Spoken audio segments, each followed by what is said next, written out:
ദേശാഭിമാനി മുഖപ്രസംഗം 2024 മാർച്ച് 20. പുടിന്റെ വൻ വിജയം, റഷ്യയുടെ സന്ദേശം. ലോകം പ്രതീക്ഷിച്ചതുപോലെ 71-കാരനായ വ്ലാദിമിർ പുടിൻ 5ാം വർഷവും റഷ്യയുടെ പ്രസിഡന്റായി തെരഞ്ഞെടുക്കപ്പെട്ടിരിക്കുന്നു. 3 ദിവസമായി നടന്ന തെരഞ്ഞെടുപ്പിൽ റഷ്യയുടെ ചരിത്രത്തിലെ ഏറ്റവും ഉയർന്ന പോളിംഗാണ് രേഖപ്പെടുത്തിയത്. 11 സമയമേഖലകളിലായി വ്യാപിച്ചു കിടക്കുന്ന റഷ്യൻ ഭൂപ്രദേശങ്ങളിലും ഇന്ത്യയടക്കം വിവിധ രാജ്യങ്ങളിലെ റഷ്യൻ കേന്ദ്രങ്ങളിലും വോട്ട് ചെയ്യാൻ സൗകര്യമൊരുക്കിയിരുന്നു. കൂടാതെ ഓൺലൈൻ വോട്ടിങ്ങിനും അവസരമുണ്ടായി. 11.23 കോടി വോട്ടർമാരിൽ 8.71 കോടി വോട്ടർമാരാണ് സമ്മതിദാനാവകാശം വിനിയോഗിച്ചത്. പോളിംഗ് 77.44%.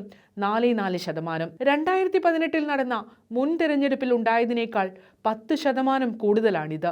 88% വോട്ട് നേടിയാണ് പുടിൻ 6 വർഷത്തേക്ക് കൂടി ഭരിക്കാൻ അർഹത നേടിയത്. റഷ്യയുടെ എതിരാളികളായ പാശ്ചാത്യ രാജ്യങ്ങൾക്ക് പ്രിയങ്കരനായിരുന്ന അലക്സി നവൽനി കഴിഞ്ഞ മാസം ജയിലിൽ മരിച്ചതിനെ തുടർന്ന് അദ്ദേഹത്തിൻ്റെ അനുയായികൾ ആഹ്വാനം ചെയ്ത ബഹിഷ്കരണത്തിൻ്റെയും നട്ടുച്ച പ്രതിഷേധത്തിൻ്റെയും സാഹചര്യത്തിലും ഇത്ര ഉയർന്ന പോളിംഗ് ഉണ്ടായതിൽ റഷ്യയ്ക്ക് അഭിമാനിക്കാം.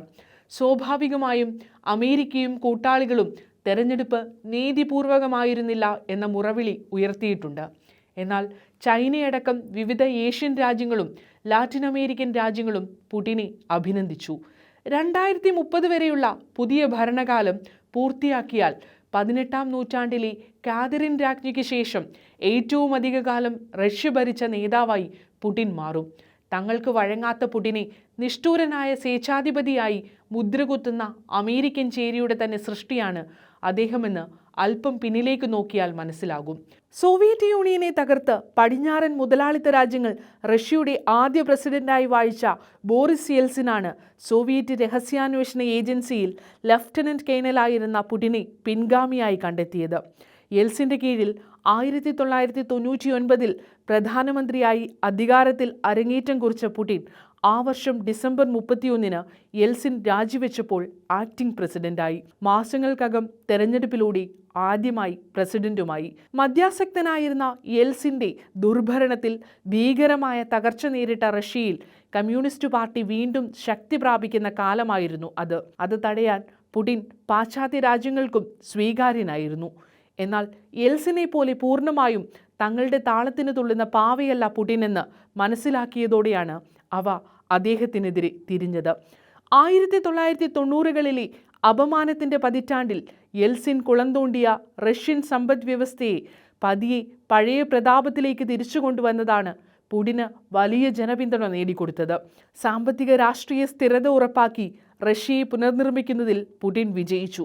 2 തവണയിലധികം തുടർച്ചയായി പ്രസിഡന്റ് ആവുന്നതിന് അന്ന് നിയമതടസ്സമുണ്ടായിരുന്നതിനാൽ 2008 ഒരു വട്ടം പ്രധാനമന്ത്രിയായെങ്കിലും 2012 വീണ്ടും പ്രസിഡന്റായി.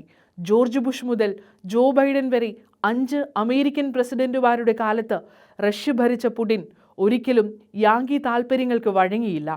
അതാണ് അദ്ദേഹത്തെ അമേരിക്കയ്ക്ക് അനഭിമതനാക്കിയത്.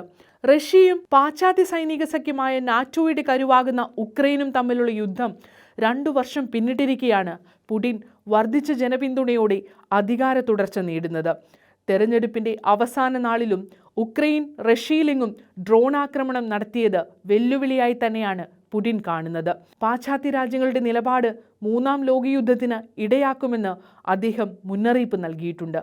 ഈ സാഹചര്യത്തിൽ റഷ്യയുടെ മുന്നറിയിപ്പ് കണക്കിലെടുത്ത് നാറ്റോ വ്യാപനമോഹങ്ങൾ അവസാനിപ്പിക്കുന്നതാണ് ലോകത്തിന്, വിശേഷിച്ച് പാശ്ചാത്യ രാജ്യങ്ങൾക്ക് നല്ലത്.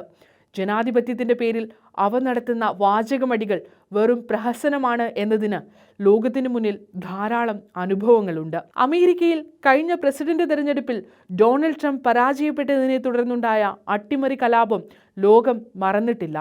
അടുത്ത തെരഞ്ഞെടുപ്പിലും താൻ തോറ്റാൽ ചോരപ്പുഴ ഒഴുകുമെന്ന ട്രംപിൻ്റെ ഭീഷണിയും കാണുന്നുണ്ട്. അതുകൊണ്ട് തങ്ങളുടെ താൽപ്പര്യങ്ങൾ അടിച്ചേൽപ്പിക്കാതെ മറ്റ് ജനതകളുടെ ഹിതം മാനിക്കാൻ അമേരിക്കയും കൂട്ടാളികളും തയ്യാറാവണം.